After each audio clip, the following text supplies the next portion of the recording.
Magandang gabi, welcome back ulit sa aking channel, no? Ngayon, pag-usapan naman natin, ano ba yung epekto ng propranolol o ng Inderal sa akin noong hyperthyroidism pa ako?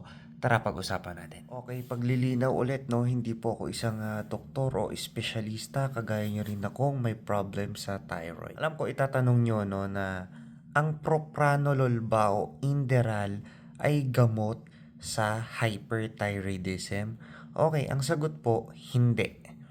Okay, yun po yung paliwanag sa akin ng endocrinologist, no? Hindi po siya direktang gamot, no?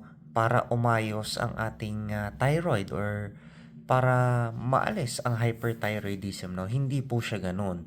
Okay, ang propranolol o ang Inderal, isa po siyang beta blocker medication, no? So, saan ba ginagamit ang propranolol? Well, gamot din po yan sa hypertension o sa high blood pressure. Okay, ginagamit din po yan sa may mga irregular heart rhythm o irregular heartbeat. Okay, tatanungin kita, ano ba ang meron kay hyperthyroidism? Isa sa mga sintomas ni hyperthyroidism ang pagkakaroon ng irregular na tibok ng puso or heart rate or heartbeat.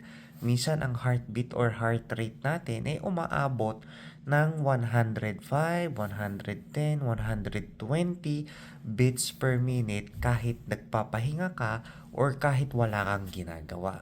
Ilan ba ang dosage ko nung nag-start ako uminom ng propranolol? Okay, iniinom ko nga pala yung propranolol ko after almusal, no? Halimbawa, nag-almusal ako ng 7 a.m. Iniinom ko siya mga 7:30, mga ganun ko siya iniinom, no?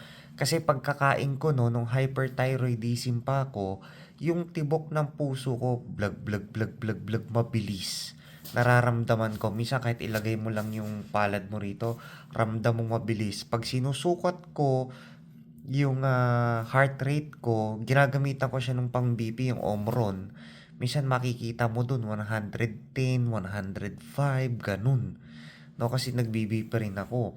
Minsan nga pag kinukuha ko yung pulse rate ko ng 1 full minute, umaabot siya ng 111. Ganun din, 105, no? Pero syempre, para sa akin mas accurate yung ginagamitan ko ng yung dalawang kamay mo ilalagay mo sa radial pulse mo, then ika-count mo siya ng 1 full minute. Para sa akin, mas accurate yun, no? Pero syempre, you need a pretty good skill para ma-monitor mo, ma-count mo siya ng maayos. No? Pero mga ilang practice lang yun. Ngayon, pag iniinom ko na si propranolol at let's say naka-1 oras na or naka 2 oras na, ayan na, kahit papano yung 100 plus, nagiging 90 plus na lang. Okay? Hindi naman siya agad nagda-drop. No, nagiging 90 plus na yon. Pero sabi nga ni doktor, mataas pa rin yun, yung 90 plus, kasi at risk ka. Okay? Tapos sa hapon, iinom ulit ako ng 20 mg ng mga bandang 5 p.m. No? So, hindi naman isang linggo or isang araw okay ka na. No? So, umaabot rin siya ng linggo. Kagaya ng mga 4 weeks, mga ganyan, bago ka maging okay. No? So, kasabay talaga noon yung pagtitake ko ng Tapdin. Okay?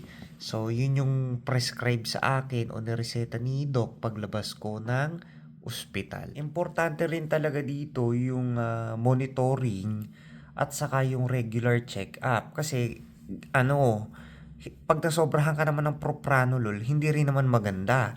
Baka naman bumaba yung heart rate mo ng bababa talaga, ng below level, no? So, mahirap din naman yun. Kaya ang nangyayari dito, no, dito naman pumapasok yung titration. Okay, so dati 20 mg ako ng morning at saka afternoon. So ang ginawa naman ni Doc nung umu-okay na ako, ginawa niya 20 mg na lang, morning na lang. Yung afternoon wala na. Okay? Tapos isingit natin ang propranolol, nakakatulong din siya for anxiety. But yung physical symptoms lang ng anxiety, for example, yung parang kang nagugulat na parang okay, parang may mangyayari. Yun lang, hindi yung pinakang root cause ng anxiety. hindi yun. Ngayon, maliban dun, nakokontrol din niya yung tremors natin. Okay? Yung pagiging, yung pangangatal, yung minsan shaky ka, no? So, ganun yung propranolol. Pero syempre, sabi ko nga sa inyo, kailangan i-monitor yun.